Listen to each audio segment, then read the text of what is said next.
Um,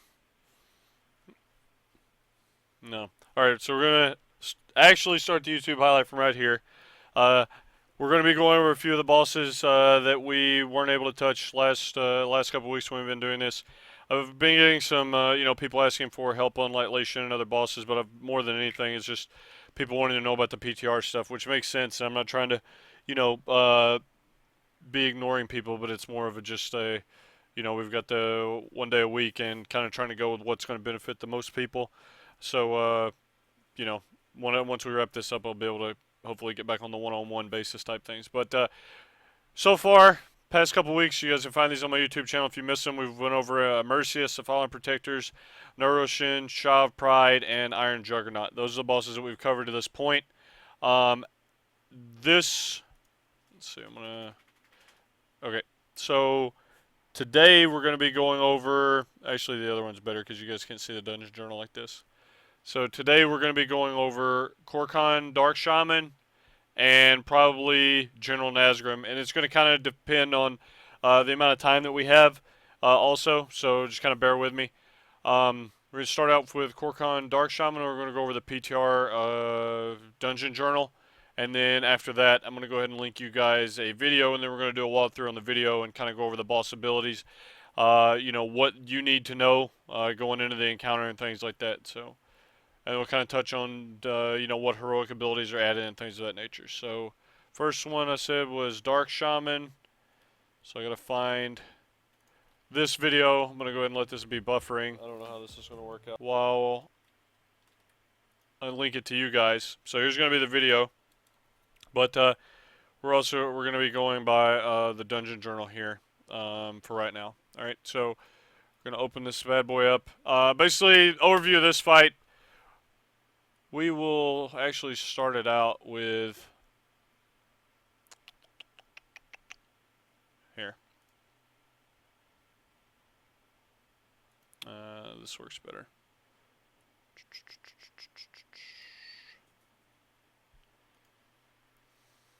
I just have to move my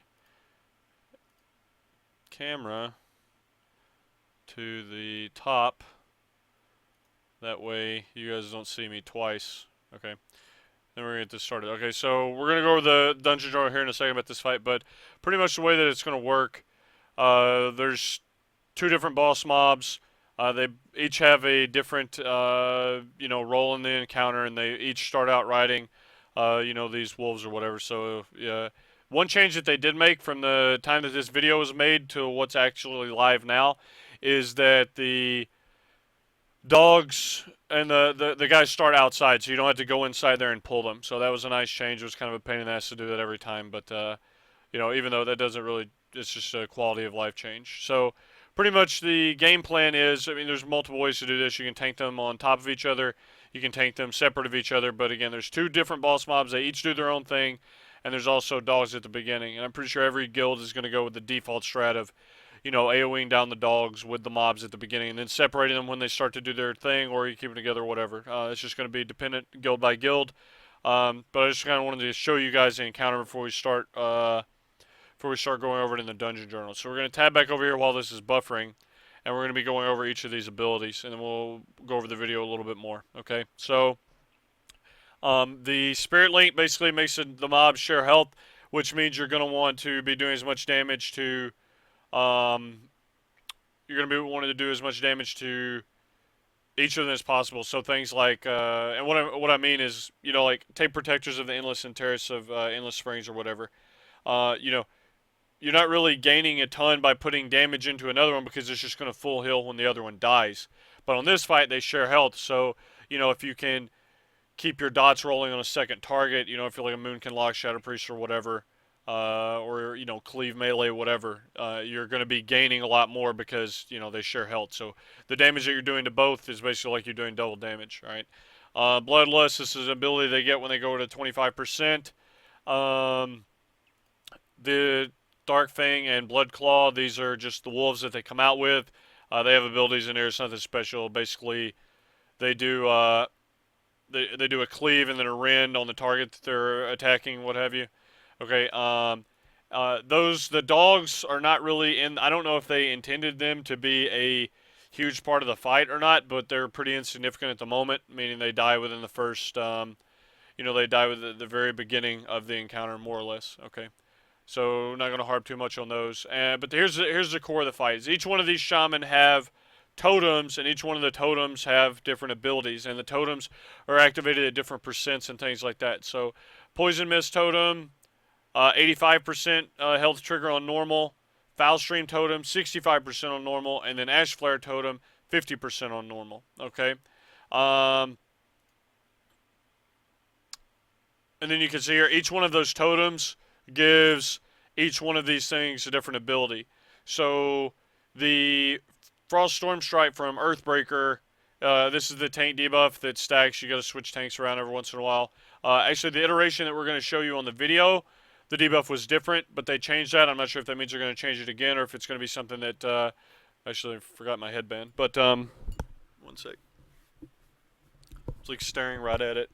But, I just forgot to put that on. Yeah, like I was saying, they actually changed the debuff on beta already. So I'm not, or PTR. Whenever I say beta, that's what I mean. So who knows if they're going to change that again? But more or less, there's a taint debuff depending on how it's going to end up going live. Not sure, but either way it goes, taints are going to have something they're going to have to deal with as far as that goes. Before it was, you couldn't tank the Wavebinder chick if you had the debuff from the Earthbreaker, but now I think they have it where, I mean, I know it is on heroic, but I'm not sure about normal. You have to tank swap, so the same tank isn't tanking the same mob the entire time. Moving on, either way. Toxic Mist. This is, we're going to actually, I want to show you guys these abilities with the video, okay? So we're going to be tabbing back and forth here. You're going to see here at the beginning, we get them all grouped up. We're going to be AoEing down the dogs. What I was telling you guys, are not necessarily, that much of a threat, especially on normal. So here somebody's pulling thread. We didn't do it too optimal. This is one of the earlier pulls. The other thing, I mean, we're not trying to, optimize DPS for the boss. We're just trying to, live, see what's going on, find out what's going on in the fight, and then we'll worry about min-maxing DPS and things like that later. So I know some guilds are like, well, a mage in my guild did 800,000 DPS. Well, okay, yeah, you probably had all four stacked on top of each other, and he hit his combust button at the right time, you know what I mean? So focus a lot less on that and just a lot more about what's going on. So we get the dogs down, and then during this, we're just trying to live, see the abilities and things of that nature, and you can see here that the poison mist totem's dropped. We're gonna be tabbing back and forth to make sure you guys are following along here. Poison mist totem is an 85% health trigger. That's when it starts, and then for each one of the mobs it does a different ability. So the one that I'm tanking in the video drops a toxic storm, which spawns a tornado off of it. Basically moves around, does damage, move away from it, blah blah blah. The other one that's on the other side of the room in the video deals a 80,000 nature damage every 3 seconds. I'm not sure. Actually, one second. There's a debuff that the healers have to deal with. Let me make sure I'm not missing that for you guys. Give me 1 second. I think that's it, and that's the reason I'm just trying to double check here. Yeah, this is the dot that the healers have to. This is a very important part of the fight. This toxic mist, I'm almost certain. I'll correct myself if I'm wrong. I'll watch the video here through in a second. So if you guys are, you know any healers or whatnot about the encounter, you need to make sure that they understand how this toxic mist thing works. Inject several players with a toxic mist, inflicting 80,000 damage every 3 seconds.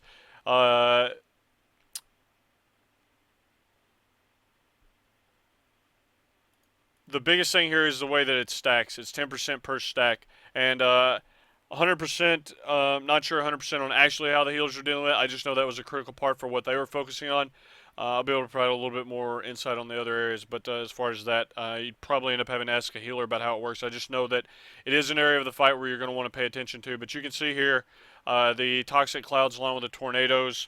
From my point of view, that the poison stream totem, or I'm sorry, that the poison mist totem drops or gives the mobs abilities for. Okay, and you gotta also remember these are fights that we've only had like a little over an hour or so of playtime on, so it's not don't know everything about it. Just trying to let you guys get the overall overview of the encounter and be a little bit more prepared when you're going in there the first time. Okay, so uh, that again, the poison totem that drops is at 85%, and then when the boss is 65%, that's when the foul stream totem comes out.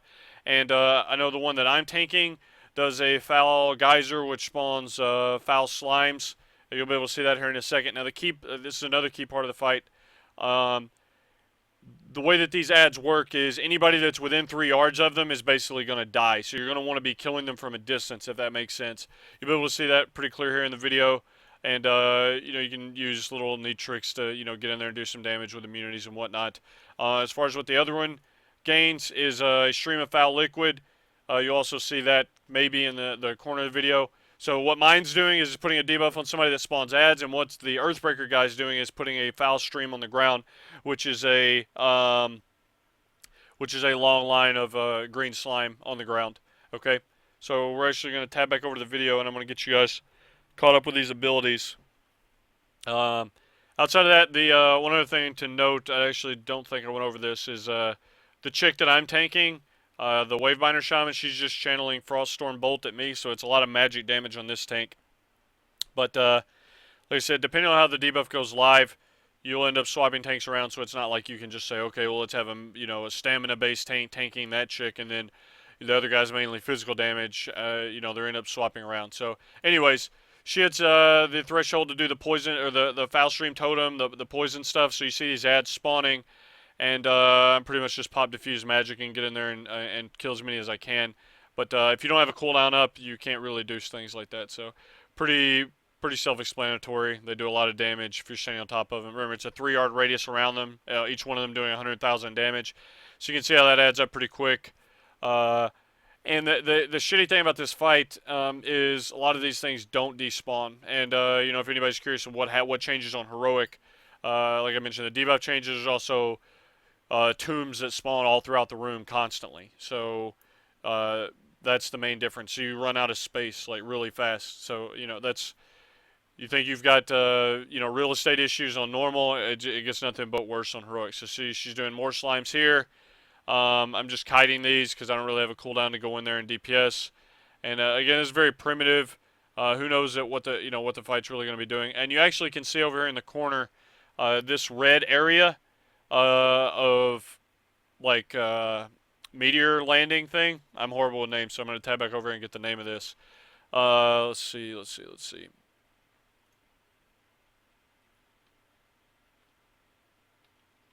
Right here. Summons a core of smoldering ash that will fall over 30 seconds, inflicts 1,000,000 damage to anybody that's inside that circle, and then basically does raid damage to people that are outside the circle. Okay. As you see here, that is supposed to be granted by the Ash Flare Totem, which is at 50% health. But in the video, we actually have it above 50%. So the triggers are obviously messed up. This is one of the first testing sessions. But nonetheless, these are all the abilities from the Wavebinder. You see the Toxic Tornado from the Storm. You see the Meteor from the Ash Flare Totems. And then you see the Slimes from the Poison Mist Totems or whatever. And the way that we have this right now, I'm going to pause it again here. I'm going to link the video again just in case you guys are wanting to follow along. But the one that's up there, we actually have them very split up here. We were just kind of focusing on DPSing this one and then having minimal people deal with the mechanics of the other one. That's there's probably 1,000,000 different strats you'll end up killing this boss with. This is just one we were trying out right at this point. So I'm not saying this is the only one that works, but this is the one that was, we were dealing with. So we kind of have them very split up. That way we only have to deal with one mechanic at a time from each of these. So you can see here on the raid frames, there's actually 2 people with that debuff that I was telling you guys about, which was Absalom and Iggy. So that was just to reiterate on, that being very important for the healers to deal with. Okay, so and as the fight goes on, those totems are supposed to trigger at different HPs. You see there's another Toxic Storm going down, and another Foul Geyser. It's going to be on me, so this is where the ads are going to be spawning. I get a PS. I pretty much just start AoEing these, trying to kill them as they're spawning to, minimize the amount of damage coming in. As you see there, Iggy is dead. I think he actually died of the debuff. We get him rezzed, I think, and then you see the Meteor coming down there, and so forth. So the gist of it is you kite him around the room, dealing with the abilities, and by the time you use the entire room, you know, you pretty much have to have the boss killed or, nearly killed to be able to, you're going to end up running out of room more or less is what I'm getting at. So again, there, just rotating back and forth between the poison slimes, moving away from the tornadoes and moving away from the fallen ash. We definitely could tighten this up a lot. This is not, this is a very primitive. It's one of the, first couple times we saw the boss. And again, we're just trying to, make it through as much as we can, see as much of the fight as we can, and then devise a strat off of what we've seen. So this is not a fully, min-max efficient strat, but more or less just say, okay, we need to find out exactly how all these mechanics work and, things like that. So as you see here, I end up just kiting these slimes while the DPS run in there.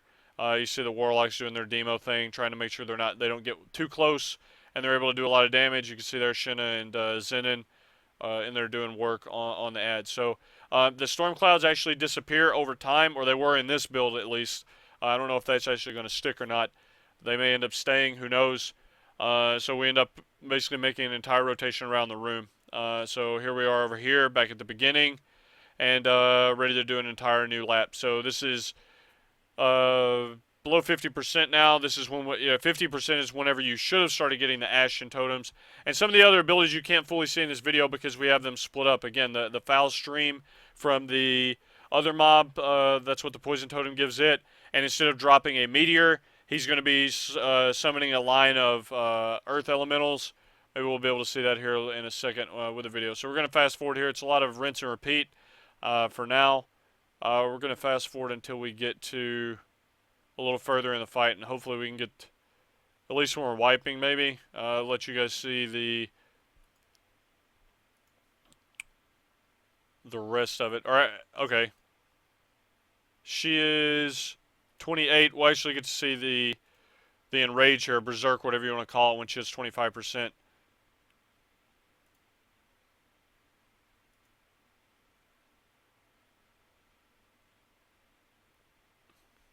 You see me hovering over the debuffs here on the boss. I'm trying to find out if she's actually going into the berserk or not. Kill a couple more sets of ads here. And pretty sure she should be, what was the transition percentage? That was the paint up enough for the slime spawns.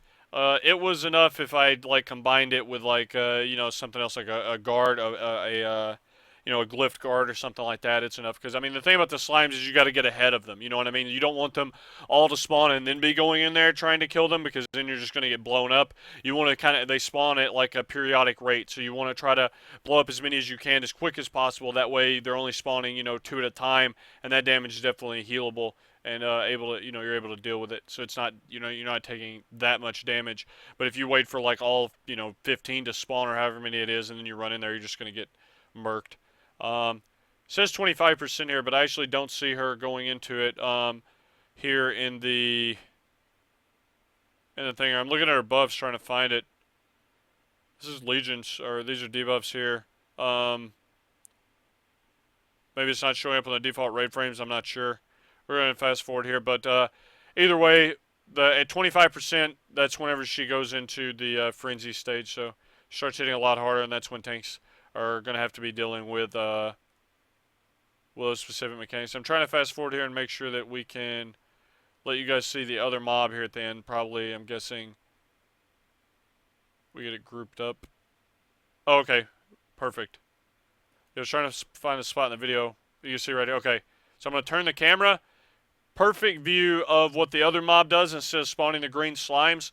It's just like a row of the toxic stuff. That's kind of like a fissure or something, like from Iron Quan, but except it's straight. It's like it's linear. It's not gonna, swerve all over the place. So that's just something that you guys can see here, and hopefully we can see. Oh, actually, perfect. Here again, you can see here. I don't know if you can tell 100% from the video, but these golems here, this is what she does on this side instead of the meteor. Like the Wavebinder is spawning the meteor, and the Earthbreaker, Earthshaker, whatever his name is, he is doing the line of elementals. Now these don't move. It's not like Spirit Kings where they march across the room or not, but it's just kind of like there, and you have to move away from them. They're going to melee you, and they do quite a bit of damage. How much damage? Let me look just to make sure you guys understand what's going on with those. It just says they attack. I'm not sure. I don't think we had anybody die to those, but I'm pretty sure it's obviously, since they don't move and they're stationary, it should be somewhat of a punishing mechanic, I would assume. So maybe not. Who knows? But at least, from that point of view, there at the end, you can see every. We wipe it to make sure we don't kill it, and we get some more pulls in.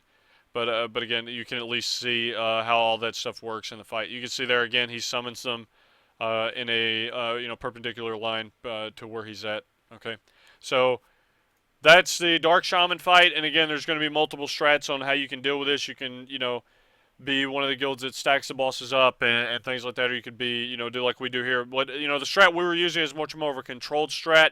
It's not going to be something that it's you're going to be. It's kind of like you weigh the pros and cons. It's like risk versus reward. Sure, there's going to be a lot more stuff to dodge and deal with if they're stacked up, but the reward's going to be you're going to have much higher raid DPS. The strat we were going with is more of a controlled, you know, low risk but little reward. I mean, the reward would be just it's safer, but the risk is the enrage timer. Whatever that may be. So, it's just one of those things. When your guild's doing progression, you kind of got to ask yourself. Do you want, where do you want to put all your eggs in one basket on? Do you want to go the safe route, or do you want to go the, go big or go home route with, just trying to burn it, but it makes it harder on everyone else to execute the mechanics of the encounter. But if anybody has any questions about Dark Shaman, you guys can go ahead and throw those in chat. I'm going to go ahead and moving on to General Nazgrim. I'm going to go ahead and get the video up. Give me 1 second.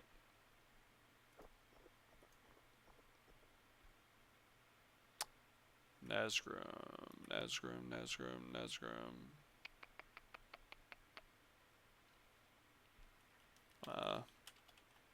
Okay. Control find is your friend. Okay. This fight actually, and again, to reiterate before we move on completely from the Dark Shaman or whatever, I want to point out that the heroic mechanic and what changes. There's like a totem. I'll actually let you guys read it from the Dungeon Journal yourselves. It's the execute on the tank. That's one other thing, but that main thing I was talking about was the. I'm looking at the getting fights confused. Relax. 25 heroic on Dark Shaman. I'm like reading two different things here. Was the rusted iron totem? Okay. Now what this does is it spawns tons, and this basically is right off the bat from 95%. It is spawning little tombstones all around the room. Now they do not create LOS, but they create havoc on positional requirements. They end up littering the entire room. So you basically have to do that entire fight with all that movement and shit like that, with tombs taking up the whole room. And then the other mechanic is another debuff that you have to deal with. Or no, that's Iron Tomb. That's the one I just talked about. The other thing is the Rusted Iron Totem, which is the debuff that goes on the player, and basically when it expires, oh my god. Rusted Iron Totem is a totem that gives the other mobs the two abilities. I'll get this right in a second. All these names are new to me and they're semi-confusing. The Iron Tomb is what takes up room or space throughout the entire room, and then the Iron Prison is the debuff. Okay, this is 100% accurate right here. Okay, the Prison is the debuff. It basically, after it expires, it deals 100% of that person's health, so it has to have absorbs or something like that on it. And the Iron Tomb is what creates the graveyard little tombstones all around the room. So that's the changes on heroic. The fight's not that much different. It's just going to be something you have to deal with as far as positioning and things like that. So not going to harp too much on the heroic stuff since very limited testing on that stuff. But we're going to be moving on to the Nazgrim portion. And the heroic changes for this is what I was going over a second ago. Is the boss doesn't execute. Also, there is a sniper mob. All right, and we'll go into all the mobs here in a bit, but the change to heroic would be the sniper mob. Okay, the tombs do not despawn. That's a good question. On heroic of Dark Shaman, at least I'm 99% sure we never really made it to the point to where we saw them despawning. So I don't think they despawn. No. So I'm gonna hop back over here to this. This is our General Nazgrim boss. I tossed the video link in chat if you guys want to follow along. Wait for people to get that loaded and start buffering. and then we're going to start going over this fight. So let's start this off with the Dungeon Journal. Sundering Blow, your typical tank debuff, which is basically a tank starts taking more damage over time, depending on how many stacks of Sunder he has, reducing armor by 10% per stack.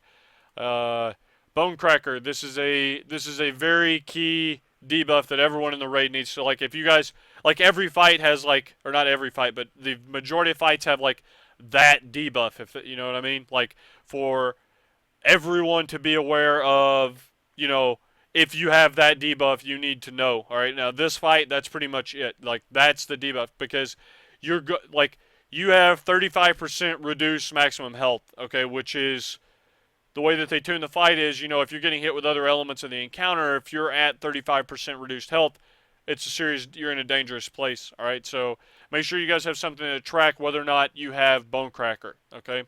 Execute, this is heroic only mechanic that the tanks have to worry about. Not going to harp on that too much. Trying to keep these focused on normal modes for right now. Now, the way that this fight works, I understand it's on heroic. I'm just making sure that I cover all the abilities and letting you guys know if it is a heroic ability or a normal ability. Okay. So I know there are multiple different demographics of people that watch this, whether it's now or whether it's on YouTube later. You have heroic raiders and you have normal raiders. Okay. Anyways, the overview of this fight and how it works is, the boss, he spawns ads and he's in 3 different stances, and depending on the amount of rage he has, depends on the ability he's going to use, and we're going to go over each one of those real quick. He has three different stances: battle stance, berserker stance, and defensive stance. Battle stance tells you your balance stance generates 1 rage every second. Berserker stance increases his damage dealt and taken by 25%, and the rage he generates by 100%. And then defensive stance reduces damage taken by 10%, and then every time you attack him, he gains 2 rage. That cannot occur more than once every second.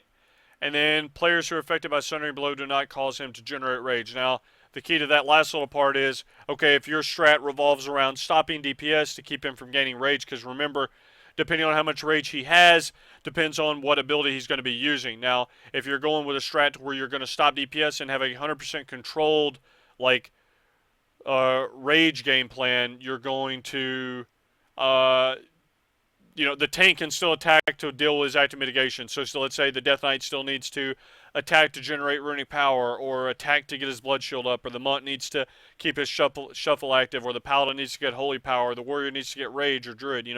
You guys get what I'm saying. The tank can still attack without giving the boss rage generation. All right, so that's a very important part of the D stance. All right. And now you see here what it's saying about the boss rage. His abilities cost rage.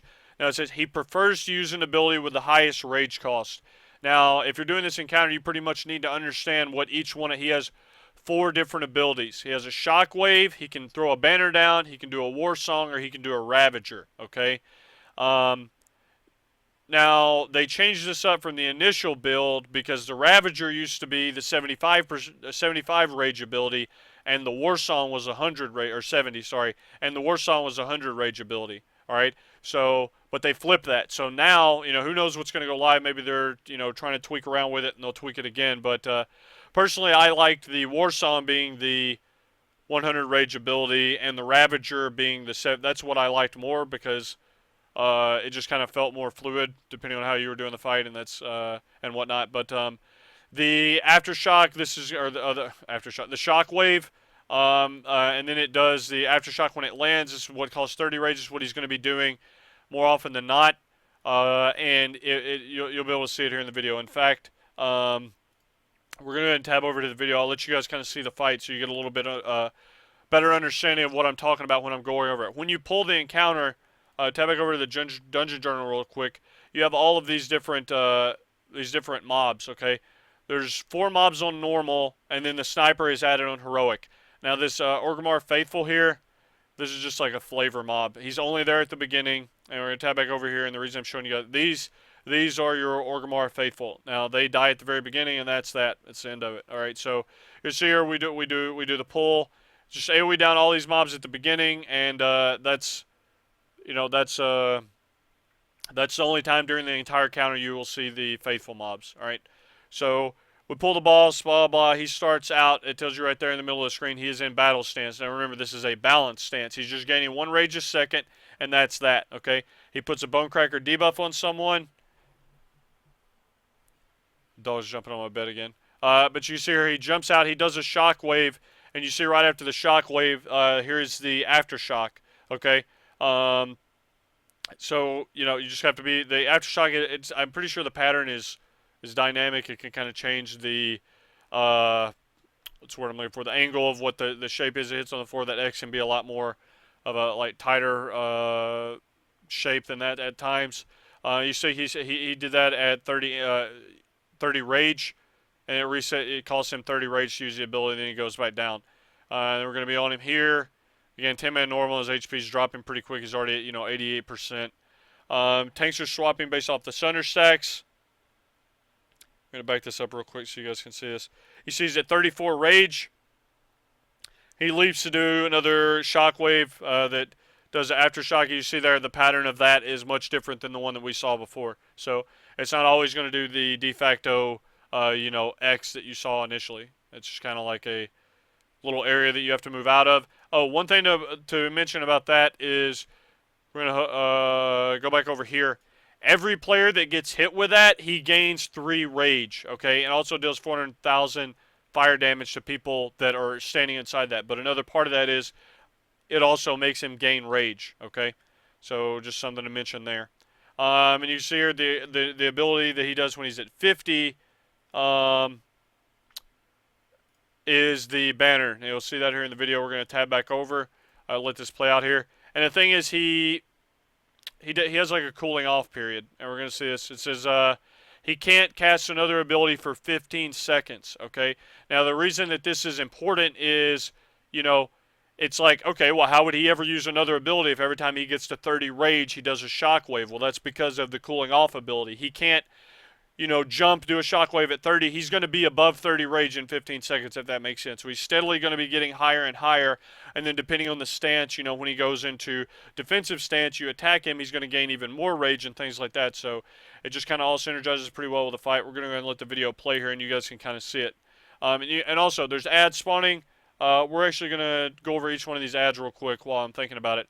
Again, Orgrimmar Faithful only spawned at the beginning of the fight. The Iron Blade, they have a Last Stand, and they have a Blade Storm, pretty self-explanatory. All these ads are stunnable and things like that. The Arcweaver, he blinks around. He has a basically different abilities. He's got a single target nuke, stacking up to 99 times. You can reset it it's interruptible rather, and things like that. The Assassin is kind of like a rogue. It stealths. It has a backstab, and it also puts an assassin's mark on a player that it's going to be fixated on. So again, every one of these mobs are CCable and stunnable and things like that. And then you have the War Shaman. Now this is the most important one of the mobs on normal, to the extent of which one is going to be the most punishing. And this one isn't going to kill you, but this one will cause you to be killed because it's going to make your life a lot harder. Because the reason being, it's a chain heal. You have to interrupt it. It's healing. It can heal the boss or things like that. Same thing with the Earth Shield. Okay, and the biggest part of it is the Healing Tide Totem. Now you'll be able to see this in the video. I just kind of wanted to go over these before we started watching the video. That totem is like priority number 1, man. Like that totem, if the heal goes off, it will heal it for a ton. Now I understand people keep pointing out that the Dungeon Journal is on Heroic. I'm aware it's on Heroic. Again, the reason why is I'm telling you guys about each one of the normal abilities, and I'm also going over the Heroic abilities whenever, we see them in the journal. Like, case in point, Sniper. This is a Heroic addition to the mobs. All right, and it puts a Hunter's Mark on someone, and it's basically going to be casting damage on that player, okay? So, you want them to, deal with that accordingly. All right, so that's all the different mobs. On normal, you only have the Shaman, the Rogue, the Mage, and the Warrior. You have 4 different mobs on normal, okay? And the Orgrimmar Faithful, for the last time, they only spawn at the beginning. All right, so you can see here, tanks are swapping back and forth on the boss. The Iron Blade here is out. The Arcweaver is out. And then the third mob, I think they actually already killed it. We're actually going to back this up here. on 10-man normal, these have like insignificant, nearly insignificant health values. Or it may actually be a rogue that's stealthed at the moment. So, Warrior's Blade Storming, we stun him, get on him. Arcweaver's out, you're dodging the shockwave. The boss is still doing its thing while you have these ads out and things like that. Now he's in a Berserker stance. Now, if anybody in chat remembers what what does anybody remember what happens when he goes into Berserker stance? I'm seeing if anybody's paying attention, but by the time the stream delay catches up with that, you guys will be able to answer. But he takes 25%. He takes and deals 25% additional damage. So keep that in mind. So like for DPS and cooldowns and shit like that, you definitely want to be, trying to inflict using cooldowns and inflicting as much damage as possible during the Berserker phase. Now, right now, again, we're just trying to learn the encounter. So we're like, okay, let's lust during Berserker phase and see how much damage we can, inflict during this time. So you see here is at like 82% going into Berserker. We pop Lust. We're just doing as much damage as we can. Bonecracker debuffs are going out on people. They're different, depending on your guild, depending on your strat, will determine how you're dealing with the Bonecracker debuffs. All right. You see here he's got the cooling off debuff still. He's going to be probably. All right, we have new ads spawning. This looks like a. Okay, here's the War Shaman and then the Assassin. All right.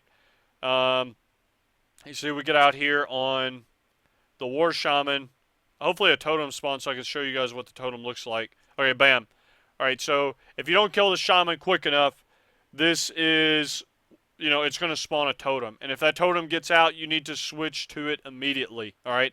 And the reason being is it heals stuff around it. And yes, you can move things away from the totem, and that's one way to deal with it, but my recommendation would be just kill it, because if you're trying to deal with, moving, anytime you're moving stuff, you're losing damage, or you're just adding to the coordination and things like that. Instead of having to worry about moving things constantly, just kill it, man. Like, you're going to have to kill it regardless.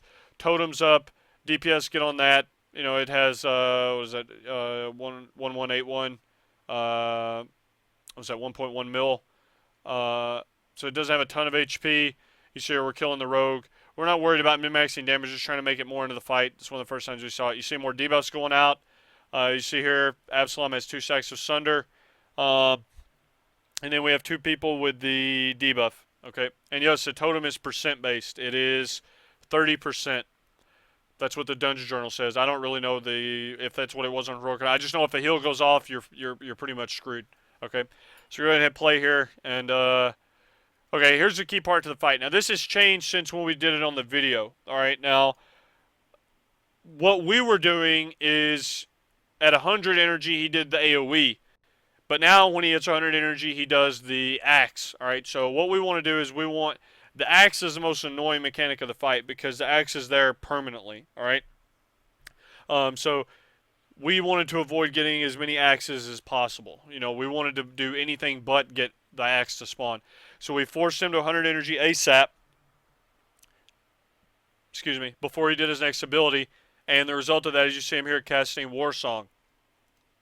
Now we're going to go back over to this. I'm going to show you guys what War Song does. And it inflicts. Now the key to this is it's percentage based. So it's 65% of maximum health. Alright? Now the reason that that's important to know is if you guys were listening to what the debuff did, the debuff, where is it? Bonecracker, it's reducing your maximum health. So one thing about that is, what I'm getting at is where is it? War Song, you know what I mean? It's not more dangerous to that person because it's all percent based. You know what I mean? Like, it's dealing 65% of your health regardless. Now, the part the Bonecracker is dangerous about is the abilities that aren't percent based. The abilities that are doing a static damage range and things like that. So, or I guess more a fixed damage range. Yeah, so heading back to the video here. Going to go ahead and play this a little bit more. You see the raid dips down after the War Song or whatever. And we actually had a demo banner down for that. So it wasn't quite that much damage. And you can also see it like a Spirit Shield and things like that with absorbs. So, raid cooldowns help out a lot with those. You see new ads spawning. Again, these ads are stunnable. It looks like only 2 ads are spawning on normal. It's been a couple months since we did the normal testing. I think it actually had 3 ads spawning on heroic mode. It was either 3. I think think it's 3. Yeah. 3 ads spawned on heroic, so it looks like 2 on normal. Now you can see here again. This is during the defensive stance portion of the fight. Now, what you could do is stop damage on the boss completely and not cause him to gain any rage. Okay. Now, that just depends on how your guild wants to do it. If you're having troubles with enrage and you need damage, it's not an option. But it's just, I am pointing out you don't have to be getting these abilities during the defensive stance. You can turn all your focus to ads or what have you. So as you see here, we're just trying to make, we got 2 war songs back to back, pretty much telling the healers deal with it, and they're able to, make it happen. So we're keeping up with ads. Right now, okay, you see here, we didn't make it to 100, so he's spawning an axe instead. So we were like, damn it, we missed it by 5 rage. You see here, he's spawning the axe at 95. So we were 5 rage short of getting another war song. Excuse me. But instead, we get the axe. Now, another thing is they actually changed this again to where the Ravager is what he does at 70 energy, and the war song is what he does, or I'm sorry, reverse that. The Ravager is what he does at 100 energy, and the War Sign is what he does at 70 energy. So I'm not really sure what the reason for that change was. I guess they maybe wanted you to deal with more of the axes in the encounter and things like that, but I don't know. We'll see. But that was a change during the last build that they had, but not during this video. So who knows if it's going to change again or whatnot. Oh, and another problem with the video here, when we were testing it, there was a bug where the tank could not generate, you see what I'm saying? Everything that I'm doing is deflected. If you see my combat text over here, so that's actually changed. So don't look at the video in that regard and think that anything that you do as a tank is going to be, deflected in this phase, because the tank's still going to need to be getting active mitigation. Because right now I've got a Sunderstack on me and I'm just taking it to the face because, my inability to generate chi or or a paladin's inability to generate holy power, or, what have you. So that's not how it actually is. They changed that on the heroic version. As somebody in the chat pointed out, he wasn't doing the fight wasn't 100% working as intended during the heroic testing. So we'll just kind of have to see how that works. But that doesn't change what I'm telling you guys. All these abilities are going to be the abilities the boss has. It's just going to kind of tweak around, when he's using them, what rage they're triggered at, and things like that. So either way, you're going to have a good overview of what to expect going into the encounter. So moving on from this, kind of waiting on him to get out of D stance. You see it timing out here right now. See him do another war song. I get a guard up, at a pretty good spirit shell. So now he's back in a battle stance. I can finally generate some chi. We're going back in. The ads are spawning. This is an Arc Weaver and a War Shaman. So you see the War Shaman is priority 1. All of our DPS switch to that War Shaman and blow it up, and then we're on the Arc Weaver. You see it blinking around, casting on people and things like that. Shockwave at 30 energy, followed by the Aftershock. And that's kind of how this fight works. It's just you juggling the abilities that the boss has, whether it's, with whatever rage. And there are different mechanics throughout the encounter that you can choose to make the boss's rage go up controllably. Like, let's say that he needed rage or whatever. You know what I mean? You can keep attacking him in D-stance or something like that. You can somewhat control how much rage he is gaining and control what ability he's going to be using next. Now, he should prefer the ability that costs the highest rage. That's something to keep in mind. So, you guys can devise a strat around that. Now, the only curveball that comes in all this is, later in the fight you go, I think it's at 10%. We're going to flip back over to the dungeon journal. We went over all these. Again, I want to touch on this again. The execute, this is another tank mechanic. Basically, a tank has to, absorb that with some form or another, or mitigate it with bark skin, div prot, what have you. Glyphed div prot, by the way. Let's see. I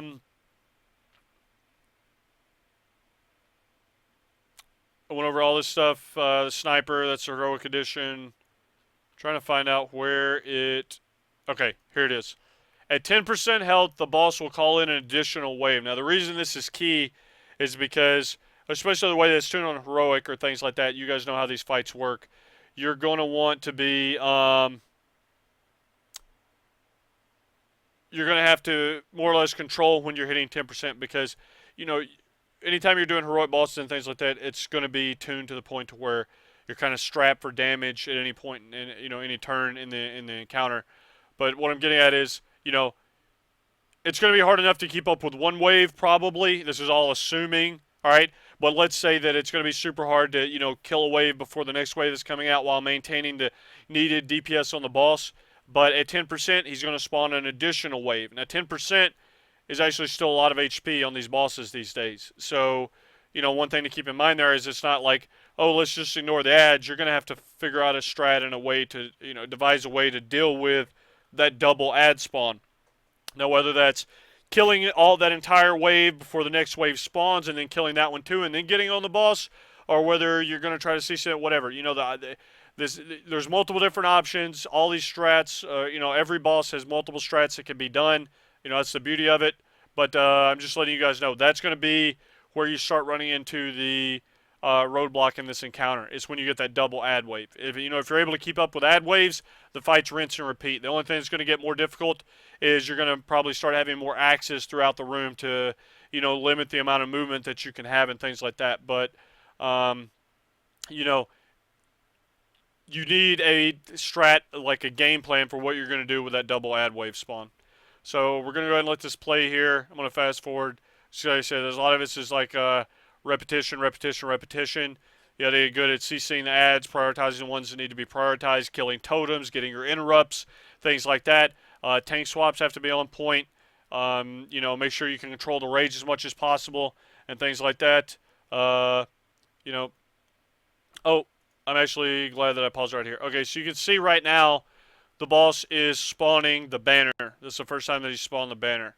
The threshold for spawning the banner was 50 rage. So again, 30 rage was the shockwave, 50 rage is the banner, and then 70 and 100 were the war song and the ravager respectively. Okay, so we're gonna go back to this, and I'm gonna go ahead and the banner that you guys see.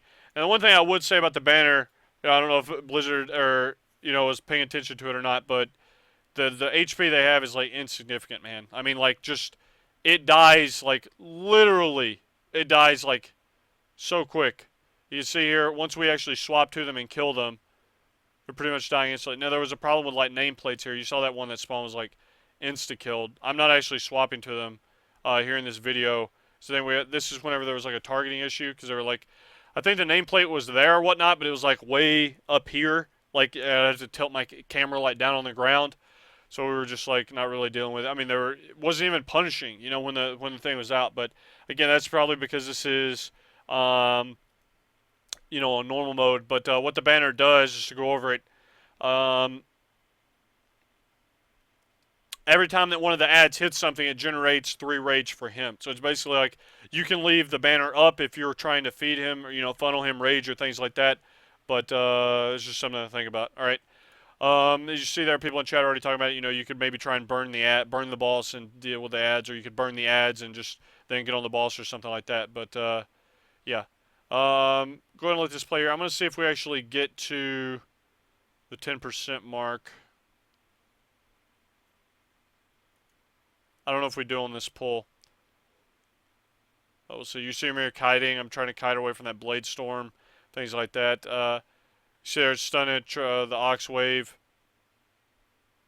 From what it's looking like, I doubt we get to around 10% in this pull.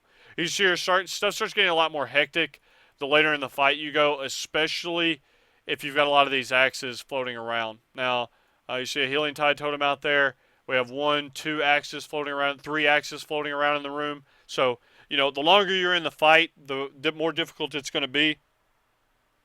And things like that. So that's just something to keep in mind. It's not necessarily, oh, this fight's easy. The first wave is no different than the last. It's not true at all. Like the longer you get in the fight, the much more of a clusterfuck this stuff gets. So something to keep in mind. So yeah, again, I don't think we get to the 10% mark here. I think we get around like 15, maybe 18. Okay, so it looks like 18% on this pull. We've got 1, 2, 3, 4, 5 ads active at the time. So, we kind of got overwhelmed with ads, and it's one of those fights where once someone kind of falls or dies, or you're out of B-reses or what have you, or even someone dies and they're able to be B-res, like once you fall behind on a fight like this, it's kind of like a domino effect. It's like once one falls, it just starts a chain reaction to where you're falling behind, and then once you fall behind, you're kind of pretty much screwed. Okay, so that's that. That's an overview of both of those encounters. So we were able to fit 2 in today. What I'm going to do now is if anybody has any questions about either one of the fights that we just went over, whether it's Dark Shaman or General Nazgrim, go ahead and throw those in chat, and then we will, we'll go over any questions that you guys may have in that regard. So, just do me a favor and post any questions you have, and then I'll see if I can help you out.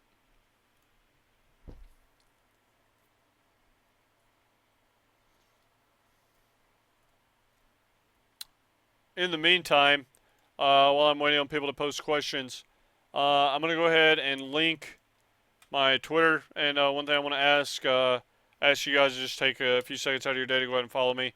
I'm getting pretty close to the 3,000 follower mark, within 100. So, everyone counts. Trying to keep that, keep growing that as much as I can. Let's get to some of these questions. Off topic, but how did I get the legendary cloak? It's on PTR, man. Anybody can get it. You have to have your cloak, then your current cloak on live, then you copy your character over to PTR, and then you will just do the quest chain. It's you got to go to that island. I'll show you guys real quick. It's not necessarily pertaining to the show, but there's an island out here called Timeless Isle, and you just got to do the quest chain there. The quest chain brings you out there. You got to kill each one of the Pandaran, like the ox, the crane, the tiger, and the serpent, and then you get your cloak, get some coins and things like that. So, cloak, if you guys want to see it, right there. I still haven't put a gem in it because I'm lazy when it comes to PTR. Actually, my huge face is in the way, but that's it. Oh my god, it's still in the way. That's it. All right. Yeah, it's like a built-in GA, or whatever you want to call it, built-in Wrath of the Lich King,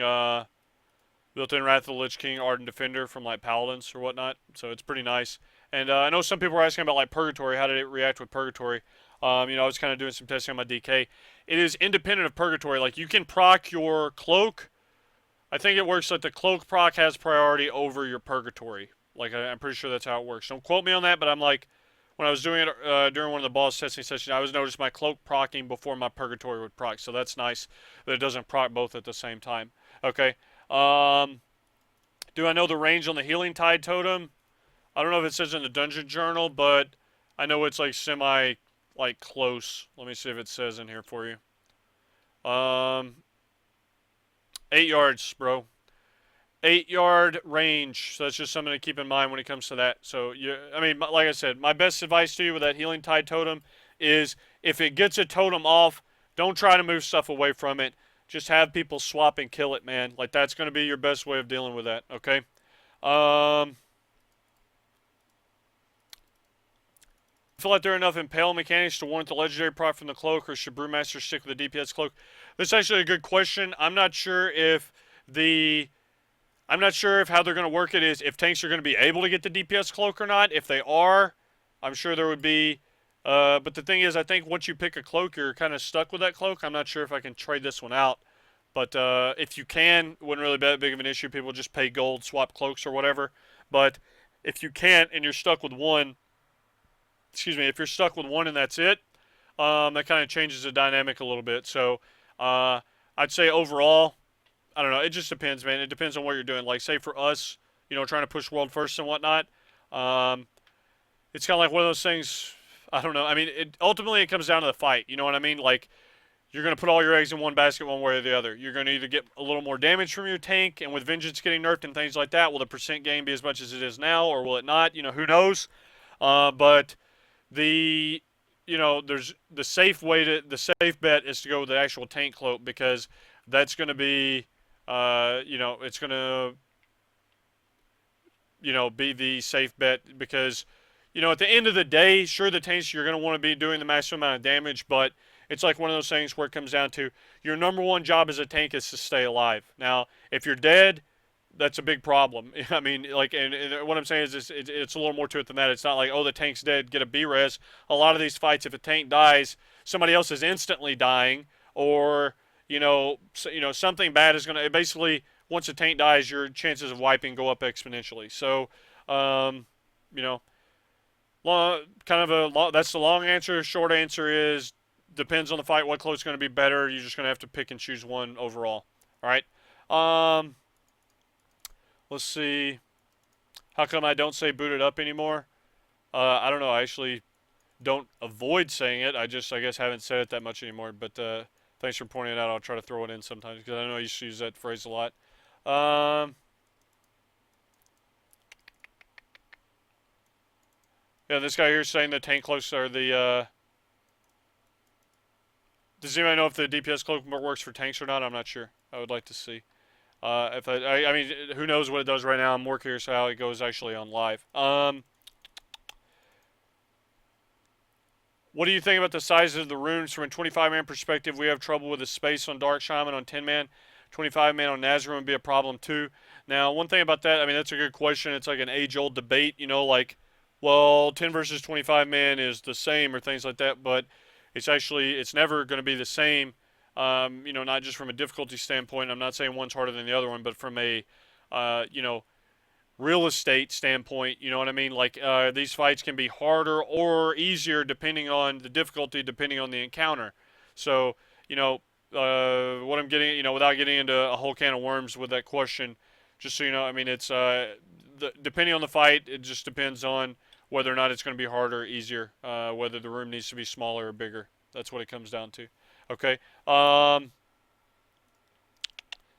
What do I think of all the tank classes? I mean, people already, ask quite a bit, like, what tank is the best class, or, what's going to be the OP class for next year. To answer your question, it's still too early to tell, and there's probably going to be a million more changes. Not actually a million, but there's going to be dozens of changes between now and when things go live, and it would be nothing but a premature assumption right now at which ones will be, the strongest. And no matter how you spin it, it's going to be a fight-by-fight basis. There going to be a fight where there will be a fight this tier where a druid will be your best option.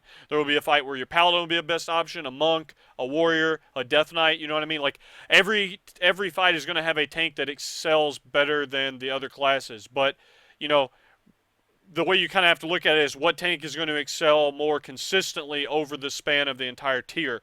That's the question. And right now, like I said, it's too early to tell. But, you can pretty much bank on the way that it kind of works is, your druids and your DKs are more of a niche tank. Your monk is like middle of the road, and then your paladins and your warriors are going to be your more consistent options just because of how it's been in the past. Now, they could flip the script and change that tenfold, and, we'll see. But, with all the changes to the Vengeance and the, cooldowns of the tanks, like they're changing DKs a bit. As far as like how the cooldowns are working with like Dancing Rune Weapon. Set bonuses also play a huge part in how this works. Like the DK, is it 2-piece or 4-piece? Your DK 2-piece is both are really good, but like say this current tier on a DK, the set bonuses, it's like 2 pieces and kind of like meh. 4-piece is like, LOL. I mean, like literally, the current DK 4-piece like on live is one of the worst tank set bonuses they've had for the class since I've been playing it in Wrath, since its induction in tier in in Wrath of the Lich King. The set bonuses for a DK are super strong, going into next tier and things like that. So that's also something you guys need to take into consideration. But at the end of the day, any tank can do any fight. There's not going to be a fight where it's like, okay, this tank cannot do the fight. Now, I'm not saying that any tank can do the fight as equal as the others, and there are going to be fights where, let's take Shaw Fear Progression, for example, when, we had a Druid tank in there for the first few days, and it was definitely the worst class to have in there on it because it's like, you have the, Dread Thrash coming down, and it's like, oh, let me hit my dodge button and hope I dodge the, correct number of attacks to make me live. You know what I mean? So, different fights, different tanks have strengths and things like that. So, anyways, I don't want to get into the whole tank, debate because it's like I said, it's going to change so many times over.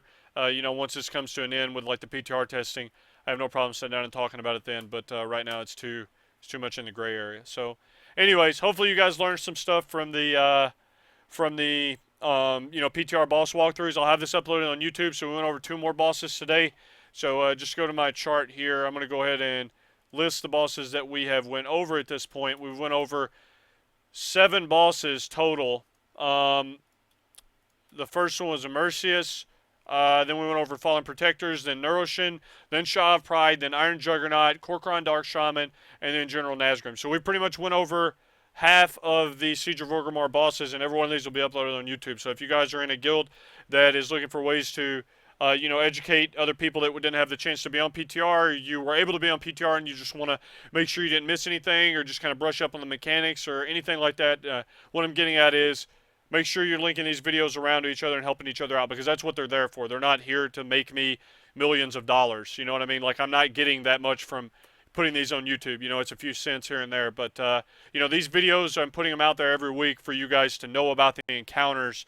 And, because I know there are people out there that want to be better. And I'm just trying to help people out. So, it is what it is. Thanks for watching. Hopefully you guys enjoyed it. Didn't give you guys any ads. None of these Sunday programs. This is a weekly event. So if you guys are new, make sure you tune in next week as well. I'm going to go ahead and throw it out there. It's every Sunday at 6 p.m. Central. We'll have a guild workshop thing. And once we're able to finish up these PTR sessions, this is what a lot of people ask for.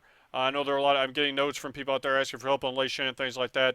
And that's also still a direction that I want to be taking with these workshops, is helping out people that are working on bosses that need help. So thanks again for watching. If you guys want to do me a favor, if you're new to the stream or haven't hit the follow button yet, please do that. And then below I have social media stuff like YouTube, Facebook, and Twitter. And again, bros, you guys don't understand how much that helps me out. Subscribe to my channel on YouTube, follow me on Twitter, and if you could subscribe to the stream. I mean, this is what I do right now since I got out of the Marine Corps. I'm pretty much full-time streaming and raiding. So, help me continue to be able to do this, and I'll keep trying to help you guys out as well. So thanks again for watching. I'll have this on YouTube. Make sure to check it out. So thanks again. Good talk. Later.